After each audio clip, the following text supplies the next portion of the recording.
Hello guys, it's me, Precious Flimsy Gold. I'm here to teach you on how to make powder detergent. So many persons have asked, how can I make powder detergent for profit? If I am to use the necessary component to make powder detergent, I found out that I don't make much profit because people who make it at home will retail as little as 50 to 100 naira. That is why I'm making this video on how you can actually achieve powder detergent with less components. We will be making use of only 4 major ingredients to make this powder detergent.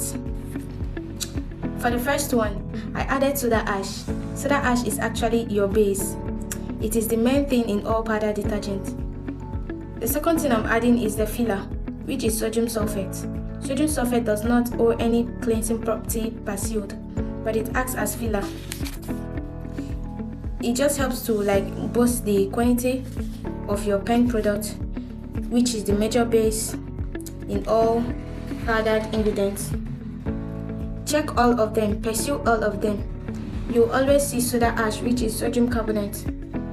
You can also buy the normal one they sell in store, like if you're in Nigeria, Soj Clean, Good Mama. You can also buy them and just turn the back. You hardly see many things in it. You just see few things.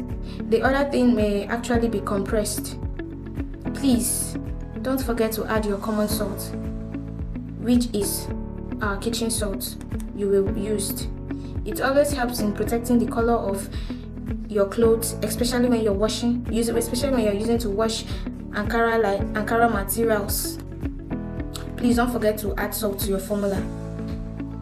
The next on our list is our foam booster, our surfactants. There is no detergent without a surfactant. In fact, the other name for calling a surfactant is actually the detergent. The secondary surfactant we will be using for this production is SLS, which is sodium lauryl sulfate, or mostly called as Texapon N70. You have to add at least 200 grams in it.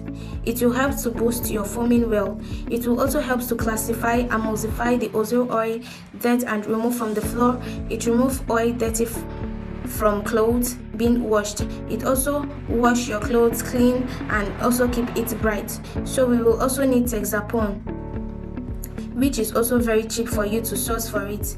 It is also one of the surfactants that anyone can lay his or her hand on. Please remember to wear hand glove. I actually misplaced mine while shooting this video, so just try and wear your hand glove while making your own. So you can see right now, we have only used 3 ingredients as of now. We have added our soda ash and we have added our sodium sulfate, which is our bulk filler, and then we have added the main surfactant now, which is SLS, which is also known as Texapon N70. The next thing on our list is Lapsa, which is called sulfuric acid. If you go to the market, just ask for sulfuric acid. Also note there are different grades of sulfuric acid which are in the market. Some of them are even made locally. They are in China, Korea, they are in India, but I think one of the best quality one is there in India and Korea, and their color which also differs. Some are very dark in color, like condemned grades, and if you use those ones, they are locally made. You find out that it will affect the outcome of your powder detergent. It won't be white again. Some of them are honey brown in color, some are even clear in color. You understand? People that are running powder detergent in factory can even source for those ones that are clear in color, that have already been activated with strong base. Now please note this. Let's stop adding caustic soda to powder detergent. You have your soda ash already, which is the bulk of your base.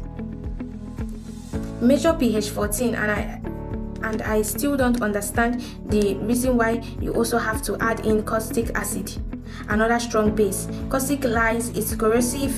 You don't want to peel people's hands, you don't want to hurt people's hand, so just use your soda ash. That alone is a strong base. That is your main ingredient. Once you sell this detergent to somebody, the persons put it inside water. The sulfuric acid, which I'm adding right now, 200 ml, and the soda ash, which is our base, will react to vibrate heat, which is an exothermic reaction. This reaction is actually activating the Lapsa, which is the primary surfactant, so it can actually react to all the oil stains on the clothes.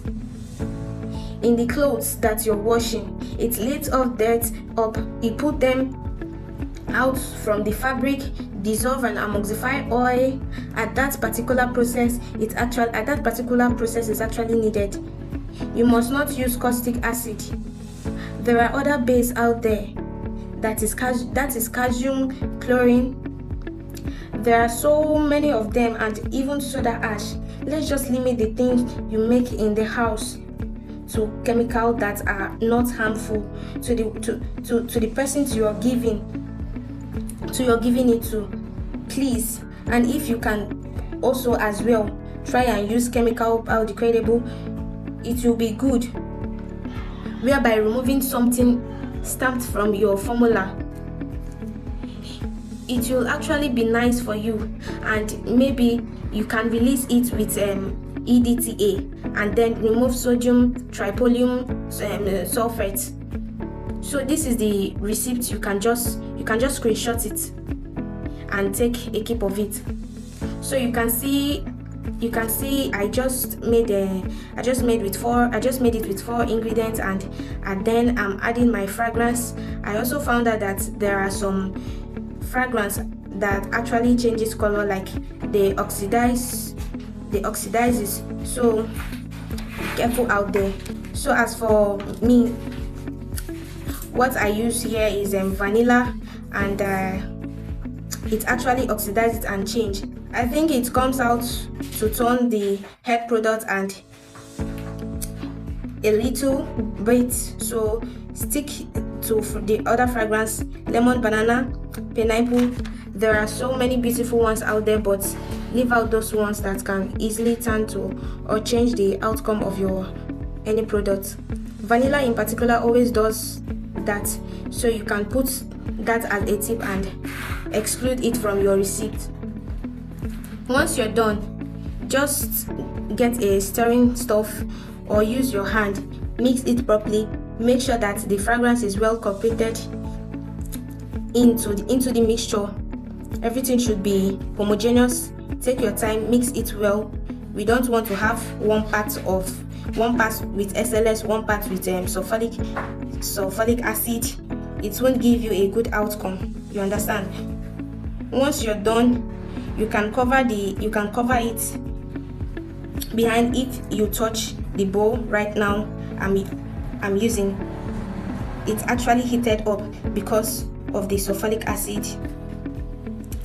Setting heat into the atmosphere, so please, you can cover it a little bit and allow that reaction to finish up properly, and then you spread it out under the sun.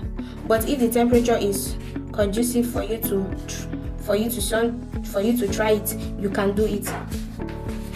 That's actually the best, because one of the major difference between a store-bought grade powder detergent and a homemade is actually in the mechanical aspect of it.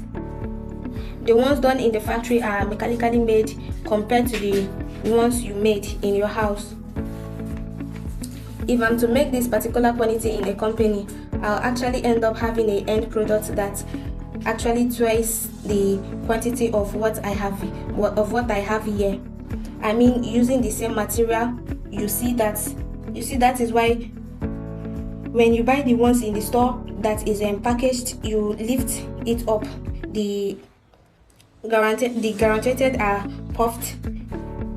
There is a machine called spray ground machine that they use to end of granules are puffed just like popcorn.